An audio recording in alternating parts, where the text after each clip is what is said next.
किसी को भी एक निराकार परमपिता परमात्मा की बातों के सिवाय दूसरी कोई भी बात नहीं सुनाने की, एक की बात दूसरे को सुनाना पर चिंतन करना, ये धूतीपना छोड़ देने की, एक बाप के साथ सच्ची प्रीत रखने की, पुरानी देह का अभिमान छोड़ एक सत्य बाप की याद से स्वयं को पावन बनाने की, पवित्रता के सागर परमपिता परमात्मा के हम आत्माओं के लिए आज की मुरली से शिक्षाएं।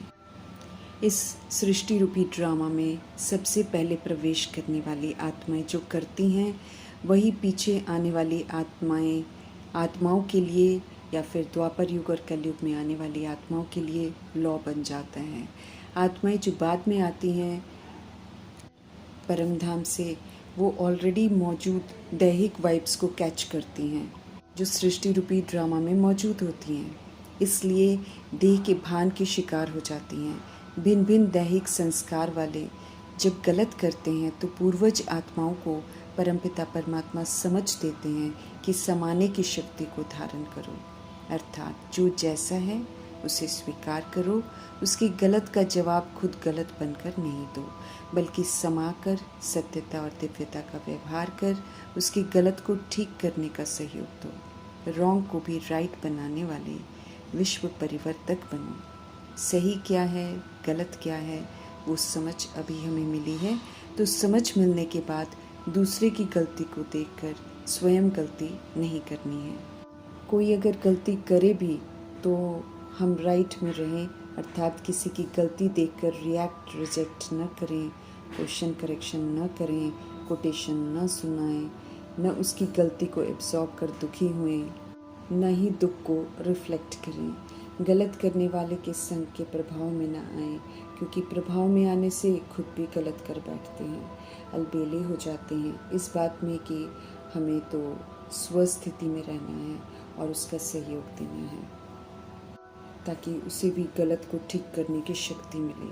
समझ मिल रही है हमें, तो हमें खुद के लिए जिम्मेवारी उठानी है कि मुझे राइट के मार्ग पर रहना है और राइट का सहयोग देना है। जब कोई भी दूसरा रॉन्ग करता है तो उस समय समाने की शक्ति को यूज़ करना है। समझ देते हैं वरदाता परमपिता परमात्मा कि किसी की भी गलती को नोट मत करो। नोट करना अर्थात प्रभाव में आ जाना, गलती नोट करने की जगह उसे राइट का सहयोग देना है, अर्थात उसे सहयोग से भरपूर करना है।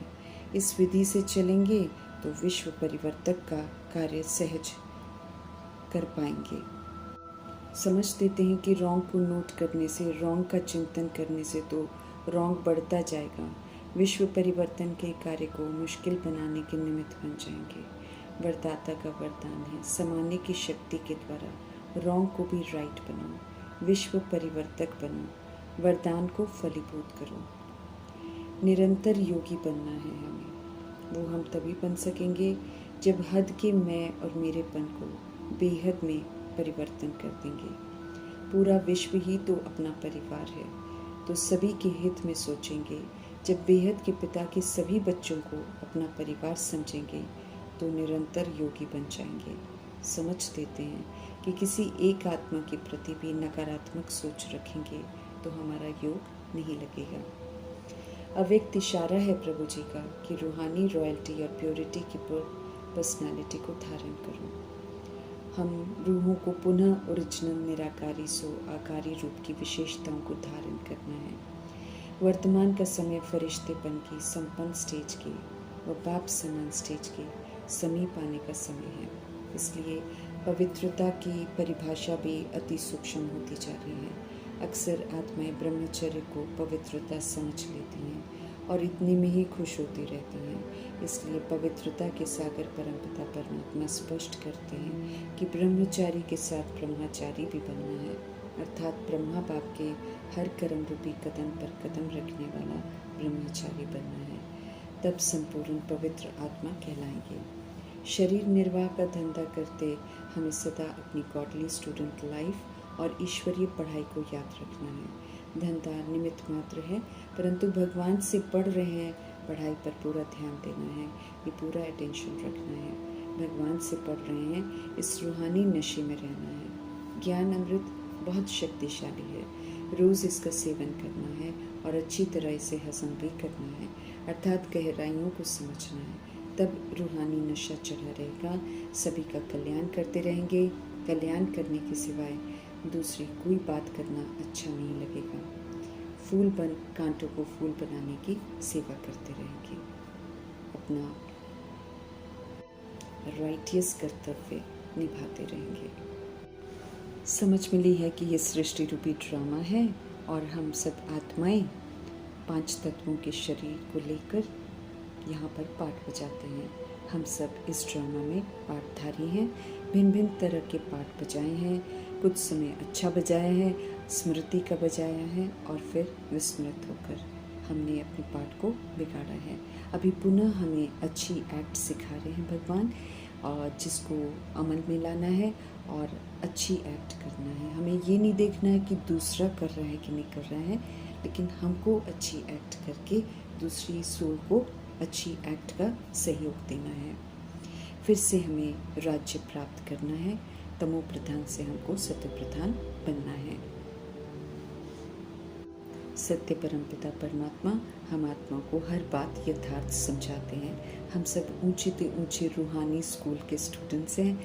रूहानी बाप शिक्षक बनकर हम आत्माओं को पढ़ाते हैं। हम सभी को सिखलाने वाले शिव पिता परमात्मा हैं। पूरे वर्ल्ड में मौजूद जितनी भी सोल्स हैं, चाहे वो आकारी शरीर में है चाहे साकारी शरीर में, सभी आत्माओं के पिता परमपिता परमात्मा हैं। अब हमें फिर से एक सूत्र में बांध रहे हैं। समझ देते हैं कि सभी के हित में सोचो। बाप समान विश्व कल्याणकारी हमको बनना है। शुभ भावना शुभकामनाधारी बनना है। रहम दिल भी बनना है और क्षमाशील भी बनना है, क्योंकि इस समय सब विस्मृति का पाठ बजा रहे हैं। लेकिन समाने की शक्ति को यूज़ करके, हर बात को समझते हुए, ड्रामा के राज को समझते हुए, हमें किसी से भी नाराज़ नहीं होना है, लेकिन सत्यता और दिव्यता का सहयोग सबको ज़रूर देना है। समझ देते हैं कि हम सब विश्व के मालिक थे, देवी देवता थे, लेकिन पुनर्जन्म लेते लेते हम विस्मृत हो गए और चरित्र से फिर गिर के गरीब बन गए। भारत को भी गरीब बना दिया। अब सारी समझ मिली है कि हम कैसे गिरे, तो अब उस देह भान और देह अभिमान को जड़ से ख़त्म करना है, क्योंकि वही हमारी गिरावट का कारण बना है। किसी भी बात को हमें भूलना नहीं है। अब कोई भी गलती दोबारा करनी नहीं है। सारा दिन गॉडली स्टूडेंट बनकर रहना है, स्मृति से विस्मृत नहीं होना है। और परमपिता परमात्मा जो टीचर बनकर हमको पढ़ा रहे हैं, हमको होमवर्क दे रहे हैं, उनको वो होमवर्क पूरा करना है और शिक्षाओं को अमल में लाना है। शिक्षाओं को अमल में लाकर ही हम फिर से विश्व का मालिक बन सकते हैं। परमपिता परमात्मा जो हमको कहते हैं वो याद रहेगा तभी तो हम करेंगे, लेकिन उनको शिकायत है कि याद भी खिसक जाती है, होमवर्क भी खिसक जाता है। ये भूल जाते हैं सारा दिन कि हम गॉडली स्टूडेंट हैं। सत्य परमपिता परमात्मा का फरमान है कि याद की यात्रा पर रहो, क्योंकि यही एक विधि है जिससे हमसे और कोई पाप कर्म नहीं होंगे और जो हमने ऑलरेडी कर रखे हैं वो भी भस्म हो जाएंगे। बाप जो हमें स्मृतियाँ दिलाते हैं, वो स्मृतियों को चित्त पर अच्छी तरह बिठाना है, उसको हजम करना है। आसुरीपन जो है उसको दिव्यता से, दिव्यता की धारणा से ख़त्म करना है। अब कोई भी आसुरी बुद्धि जो थी हमारी, उस आसुरी बुद्धि को अब ईश्वरीय बुद्धि में परिवर्तन करना है। ईश्वरीय बुद्धि जो हमको मिली है उसी प्रमाण हमको चलना है। जब बहुत समय तक आसुरीपन को यूज़ नहीं करेंगे तो आसुरीपन मर्ज हो जाएगा। ईश्वरीय बुद्धि में हर बात यथार्थ बैठ जाएगी। हमारे शिव पिता परमात्मा हम आत्मा को रूहानी नशा चढ़ाते रहते हैं। हमें उस रूहानी नशे में रहने का अटेंशन रखना है। फिर से देवता बनने का पुरुषार्थ ज़रूर करना है। राज्य लेने का भी उमंग उत्साह ज़रूर रखना है। समझ देते हैं कि हम सब पहले फूल थे, लेकिन देह रूपी माया ने हमको एकदम कांटा बना दिया, अर्थात काम, क्रोध, लोभ, मोह, अहंकार, ईर्ष्या, द्वेष, बेलापन, सुस्ती, तरह तरह के विकारों के हम शिकार हो गए। अब फिर से हमको फूल बनना है। हमें खुद से ऐसी ऐसी बातें करनी है ताकि रूहानी नशा चढ़ा रहे। जब हम याद में रहकर और रूहानी नशे से सत्य बात औरों को समझाएंगे तो प्रभु जी यकीन दिलाते हैं कि तीर ज़रूर लगेगा, आत्माएं ज़रूर प्रभु के बन जाएंगी। ये भारत कभी गार्डन ऑफ अल्लाह था, इसको फिर से वैसा बनाना है। प्रभु जी का मददगार हमको ज़रूर बनना है। सारे विश्व के मालिक थे, लेकिन फिर देह अभिमान के कारण हम सब कितना गिर गए। तो ये गिरने और चढ़ने का जो नाटक है, इसको यथार्थ समझना है। अब चढ़ने का समय आया है, तो गिरने वाली कोई हरकत नहीं करनी है। इसकी सावधानी मीठे परमात्मा हम आत्मा को देते रहते हैं। सच्ची सत्यनारायण की कथा अभी हम प्रभु जी से सुनते हैं। ये मुरली जो है, ये सत्यनारायण की कथा है। जो इस मुरली के अनुसार चलता है वो सच में नारायण बनता है। दुनियावी सत्यनारायण की कथा से किसी को मालूम नहीं चलता है कि कैसे चढ़े कैसे गिरे, वो तो एक काल्पनिक कथा लिख देते हैं। लेकिन सच्ची कथा असल में प्रभु जी हमें अभी सुनाते हैं। वो हमारी पढ़ाई भी है, वो सत्यनारायण की कथा भी है, वो हमारा तीसरा नेत्र खोलते हैं तो वो तीसरी की कथा भी है, और फिर हमें अमरलोक के लायक बनाते हैं तो फिर वो अमर कथा भी सुनाते हैं। तो मुरली ही सब कुछ है, जिसके माध्यम से परमपिता परमात्मा हम आत्माओं को फिर से सच्चा बनाते हैं। राजाई कैसे गवाई है, इस बात को अच्छी तरह से समझना है। अब दोबारा वैसी भूल नहीं करनी है, अर्थात देह अभिमान में नहीं आना है। हम आत्माओं को समझाया जा रहे हैं कि कैसे राजाई लेनी है। शरीर तो वही करता है जो आत्मा करती है, तो आत्मा को सुधरना है। तो आत्मिक स्थिति में स्थित होकर मीठे परमपिता परमात्मा की मीठी मुरली सुननी है, समझनी है, अमल में लानी है। चलन को ज़रूर सुधारना है। हमें ये याद रखना है कि ये एक नाटक है, और अगर याद रहेगा नाटक तो हम फिर खुश भी रहेंगे। ये नाटक हूबहू रिपीट होता है, हमने ही बनाया हुआ है, इसलिए हम किसी से कोई शिकवा शिकायत कर नहीं सकते हैं। परमपिता परमात्मा हमको राजयोग सिखा रहे हैं, तो राजयोगी बनकर इस पढ़ाई को संपन्न करना है। ये पुरुषोत्तम संगम युग है, कल्प में एक ही बार आता है। इसमें हर आत्मा पुरुष को कहा जाता है उत्तम से उत्तम। आप फिर से बन सकते हो, सजाओं से मुक्त हो सकते हो, और फिर से राज्य घराने का मर्तबा ले सकते हो। अभी हम इस समय दैवी संप्रदाय के बनने की तैयारी कर रहे हैं। आसुरी संप्रदाय की रीति रस्मों को छोड़ना है, ईश्वरीय संप्रदाय का बनकर फिर दैवी संप्रदाय में जाना है। दैवी संप्रदाय की सारी विशेषताओं को यहाँ पर धारण करना है। फिर से हमको बेदाग हीरा बनना है, सर्वगुणों से संपन्न बनना है, संपूर्ण निर्विकारी बनना है, मर्यादा पुरुषोत्तम बनना है, और संपूर्ण अहिंसक, संपूर्ण वैष्णव बनना है। प्रभु जी का बनकर पवित्रता की पढ़ाई पढ़ते हुए हमें ध्यान रखना है कि कभी भी हम विस्मृत न हो, हमें फेल नहीं होना है, हमें पवित्र ज़रूर बनना है। पढ़ाई पढ़ते रहना है। जब हम पढ़ाई मिस करते हैं तभी कहीं ना कहीं फंसते हैं। तो ये फंसने वाली दुनिया है, फंसाने वाली दुनिया है। यहाँ पर किसी भी तरीके के विनाशी नाम रूप में नहीं फंसना है। पवित्रता को पूरी तरह धारण करना है। यही हमारा एक सुरक्षा कवच है, जिसमें रहकर आत्मा फिर से सुंदर बन सकती है, पवित्र बन सकती है।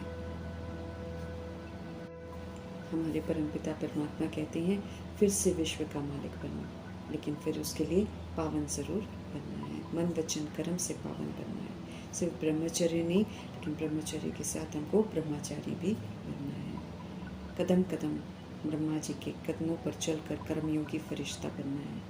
जितना हम ज़्यादा अपने परमपिता परमात्मा को याद करते जाएंगे, उतना हम पवित्र होते जाएंगे, क्योंकि जिसको याद करते हैं वैसे ही बनते जाते हैं। तो पवित्रता के सागर तो सिर्फ एक परमपिता परमात्मा है, उन्हें याद करेंगे तो हम फिर से पवित्र बनेंगे। जितनी भी रजोगुणी और तमोगुणी खाद हम आत्मा में पड़ गई है, उससे हम मुक्त हो जाएंगे, फिर से सतो प्रधान बन जाएंगे, 24 कैरेट सोना बन जाएंगे। लिबरेटर परमपिता परमात्मा हम आत्मा को दुख धाम से मुक्त करने के लिए आए हैं। तो खुशी खुशी इस दुख धाम से हमको मुक्त होना है। उनके कहे अनुसार चलना है। सत्य बाप का परिचय हमें मिला है, हमारा फर्ज है सभी को सत्य बाप का परिचय देने का। इस फर्ज को ज़रूर निभाना है। हेवनली गॉड फादर फिर से स्वर्ग बना रहे हैं।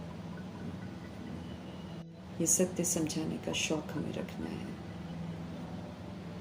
बेहद के बाप की हर बात माननी है, उनको अपने सम्मुख रखना है। ये संगम युग का समय ही है जब हम उनको अपने सम्मुख रखकर उनकी हर बात सुन सकते हैं, समझ सकते हैं, अमल में ला सकते हैं। अब हमें कोई भी पतित कर्म नहीं करना है। समझ देते हैं कि देहधारियों को याद करेंगे तो हमारे पाप बनेंगे, और सत्य परमपिता परमात्मा को याद करेंगे तो हमारे पाप कटते जाएंगे। और सबसे बड़ी बात है कि हमसे और पाप कर्म नहीं होंगे, और फिर से हम सच्चा सोना बनेंगे। तो समझ से अभी हमको चलना है। सभी आत्माओं के पतित पावन निराकार परमपिता परमात्मा ही है। आत्मा भाइयों से शेयर करना है कि परमपिता परमात्मा कहते हैं कि अब पावन बनो और उन्हें याद करो।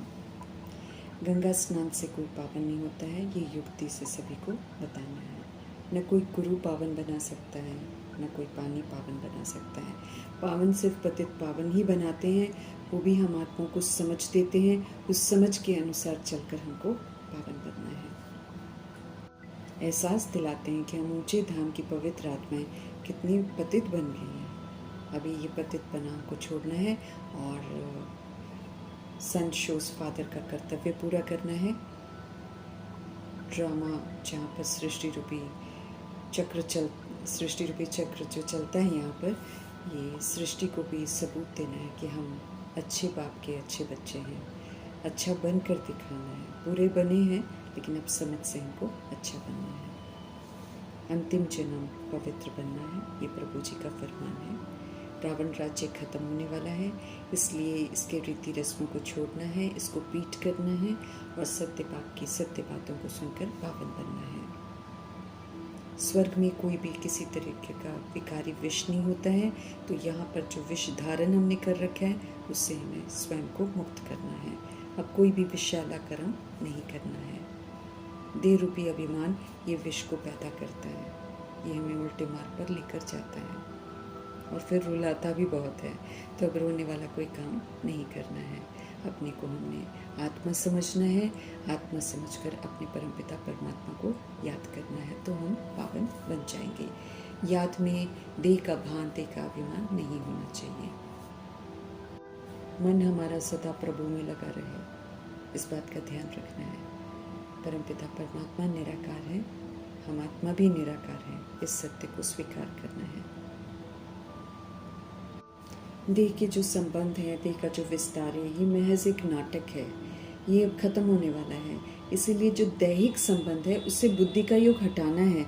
रहना साथ में है लेकिन अब ट्रस्टी बनकर संभालना है, और जिनकी हम सेवा कर रहे हैं वो प्रभु की अमानत है, उनको प्रभु की अमानत की तरह देखना है। तो और भी अच्छा पाठ बजाने के लिए परमपिता परमात्मा हम आत्माओं को शिक्षित कर रहे हैं। ये नहीं कि हमको छोड़ देना है, लेकिन बुद्धि से अब वो संबंध दैहिक नहीं समझना है। वो एक रोल है, रोल को नहीं समझना है, लेकिन जो अंदर सोल है वो परमपिता परमात्मा का बच्चा है, वो मेरा आत्मा भाई है। उस दृष्टि से देखते हुए हमें आत्मिक व्यवहार करना है सभी के साथ। उसी से हम सभी को सुख दे सकेंगे, उसी से सतगुणी व्यवहार करके हम आपसी जो कर्म बंधनों में बंधे हुए हैं उस कर्म बंधन से मुक्त हो जाएंगे। अब बेहद के बाप की ही माननी है, उनकी मत सदैव हमारे लिए कल्याणकारी है। पावन हमको ज़रूर बनना है, पतितपना सारा छोड़ देना है। ये जो देह के विस्तार को मेरा मेरा हम कहते हैं, उसी से हम पतित बनते हैं। अगर हम परमपिता परमात्मा की यादों में रहेंगे तो अंत में भी उनकी याद आएगी और फिर सदगति हो जाएगी। लक्ष्मी नारायण के घराने में जाने के लिए हमको क्वालिफाई करना है, पुराने देह अभिमान को छोड़ देना है। परचिंतन हमें बिल्कुल नहीं करना। रावण राज्य में हमने परदर्शन, परचिंतन, परदोष, ये सब बुरी बुरी आदतें सीख ली थी, और फिर बाबा हमको समझ देते हैं कि परचिंतन जो है ये पतन की जड़ है। क्योंकि जब हम ये करते हैं तो हम अपना ही नुकसान करते हैं। अब दैहिक बातें जो हैं वो सारी इवल बातें हैं। वैसी इवल बातें ना हमें सुननी है और ना हमें दूसरों को सुनानी है। परमपिता परमात्मा का डायरेक्शन है कि इवल बातें सुननी भी नहीं है और देखनी भी नहीं है, सोचनी भी नहीं है, बोलनी भी नहीं है और दे समझकर कोई कर्म करना नहीं है, वो भी इवल है। रावण राज्य में हम सारी गिरी हुई हरकतें सीख जाते हैं, इसकी बात उसको, उसकी बात उसको। तो अब प्रभु जी के बच्चे बने हैं तो हमको ऐसी हरकतें बिल्कुल नहीं करनी है। सब आत्मा भाई हैं, किसी भी भाई के बारे में कुछ नहीं बोलना है। दुनिया में सभी इस समय विपरीत बुद्धि हैं, सिवाय राम के दूसरी कोई बात हमको सुनानी नहीं है। और अगर हम सुनाते हैं तो फिर परमात्मा कहते हैं कि वो गिरी हुई हरकत है। हम सभी आत्मा रूपी सीताएं हैं, इसलिए सभी सीताओं को, सभी आत्मा रूपी सीताओं को संदेश देना है कि एक निराकार राम से अभियोग लगाओ, उन्हीं को याद करो। इस बात के सिवाय और कोई बातें हमको नहीं करनी है। विस्मृत किसी को नहीं करना, प्रभु जी से नहीं, इस बात का ध्यान रखना है। सभी आत्मा रूपी सीताओं का संबंध एक निराकार राम से जुड़वाना है। हमारा धंधा ही ये है, ये पैगाम हमको देते रहना है। अभी हमें गोल्डन एज में जाना है, तो फिर अपनी स्थिति को गोल्डन बनाना है। सत्युग की विशेषताएं यहाँ पर धारण करनी है। दैहिक नाम रूप लेबल सारे चित्त से मिट जाएं, इस कदर पुरुषार्थ करना है। आयरन एज दुनिया को छोड़ना है, इसलिए इससे जो प्रीत लग रखी है उस प्रीत से पहले ही अपने को मुक्त करना है, ताकि जब खत्म हो तो हमें कोई भी दुख न हो। इस पुरानी देह को छोड़ना है, इसलिए इसके अभिमान में बिल्कुल नहीं रहना है। इससे बुद्धि योग हटेगा तो परमात्मा से बुद्धि योग लगेगा। तो विनाश काले प्रीत बुद्धि हमको बनना है। विपरीत बुद्धि वाले विनशंति हो जाएंगे। प्रीत बुद्धि मतलब परमपिता परमात्मा के कहने अनुसार चलना। बेहद के बाप से बेहद की बादशाही मिलती है, उनको भूलने से सब दुर्गति में चले जाते हैं। अब पुनः सदगति में ले जाने के लिए प्रभु जी आए हैं, बागवान आए हैं, तो उनका पूरा रिकॉर्ड रखना है और फिर से जैसे जैसे वो कहते हैं वैसे वैसे करते हुए हमें खुशबूदार फूल बनना है। बुद्धि में हमें सदा याद रहे कि हम बेहद के बाप से अपना राज्य ले रहे हैं, तो अपने पुरुषार्थ पर कड़ी नज़र रखेंगे। जब हम भूलते हैं तो परमपिता परमात्मा को हम आत्माओं से शिकायत रहती है कि भाई कब तक भूलते रहेंगे, और अगर हम भूलते रहेंगे तो फिर हम गोल्डन एज में कैसे जाएंगे। तो हमें अपनी याद का चार्ट ज़रूर रखना है। याद की अग्नि ही हमारे पापों को भस्म करेगी, याद की अग्नि ही हमें पावन बनाएगी, याद की अग्नि ही हमें और पाप कर्मों से बचाएगी। तो प्रीत बुद्धि बनकर दिखाना है। सबसे फर्स्ट क्लास माशूक है परमपिता परमात्मा, और हम आत्मा को फर्स्ट क्लास बनाते हैं। तो ऐसे फर्स्ट क्लास माशूक का संग ही करके रखना है, उनकी यादों में रहना है। प्रभु जी की जितनी भी बातें हैं सत्य बातें हैं, और सब विचार सागर मंथन करने वाली हैं। परमपिता परमात्मा हमें क्यों कहते हैं कि क्या याद करना है और क्या नहीं याद करना है। तो उस बात को यथार्थ समझना है, उस पर विचार करना है, अपने आप को समझाना है, तब हम वो सत्य को स्वीकार कर पाएंगे। याद की मेहनत ज़रूर करनी है, क्योंकि आत्मा समझकर परमपिता परमात्मा को याद करना है और सिर्फ उन्हें ही याद करना है। इसलिए निरंतर इस बात का अटेंशन चाहिए। अटेंशन रखते हुए हम फिर अपने लिए एयर कंडीशन की सीट बुक कर सकते हैं, अर्थात सूर्यवंशी घराने का मर्तबा ले सकते हैं। फर्स्ट क्लास बनाने वाले फर्स्ट क्लास माशूक परमपिता परमात्मा जी का धन्यवाद करते हुए ओम